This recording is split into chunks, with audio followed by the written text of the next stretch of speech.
Nako, paktay tayo dyan. Nawawala yung presidente natin. Kaya pala throwback lang sila sa kanilang mga post. Like ito namang GMA7, kahit patay na yung si Tatay Enrile, muling binuhay. Kaya pala todo sarado yung Malacanang. Panay barricade, nakailang layer ng barricade na para bang lulusubi na. Natatakot sila na mayroong magto-turnover. Dapat lang naman na mag-turnover dahil kita nyo naman. Ayun po sa konstitusyon natin na pag may malubhang karamdaman ang ating Pangulo ay natural. Matik ang ating basic Pangulo ang papalit or mag-take over sa kapangyarihan. Ha? Ano ba yan? Mukhang grabe sila sa kapangyarihan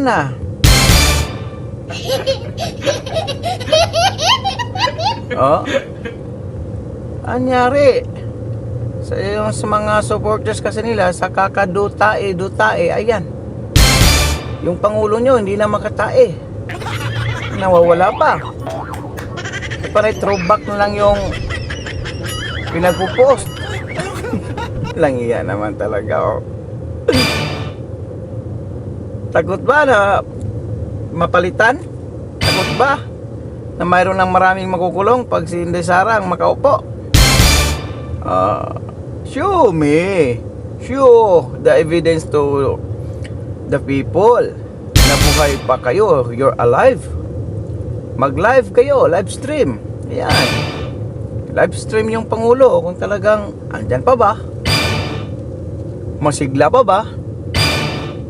Hindi yung isasarado yung Malacanang. Grabe yung barikada may malapit na paaralan dyan. Paano pag sugatan yung mga estudyante dyan? Grabe ang tutulis at ang tatalas ng mga babuar nila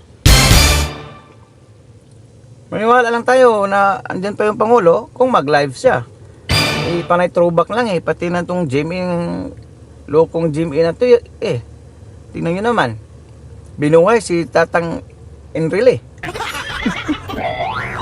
Tsaka otiking ng mga vice mayor. Ngayon pa nangangalahati na sila sa kanilang termino. Mukhang nakaraan pa yan.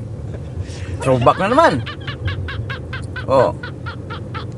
Ang sambayanang Filipino, Mr. President, naghahanap sa iyo. Mag-live stream ka kung okay ka pa ba? Dahil pag hindi na, papalitan ka na ng ating Vice Presidente. Takot ba? Kaya throwback ng throwback. Kaya tayo gahaman tayo sa kapangyarihan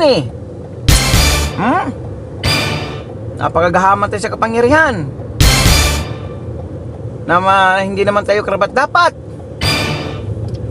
Diyan sa pwesto. Bigay na. Ibigay mo na. Wag. Ang kapangyarihan. Wag mong subukan. Masisira ang buhay mo. Hindi ka karapat-dapat sa kapangyarihan mo.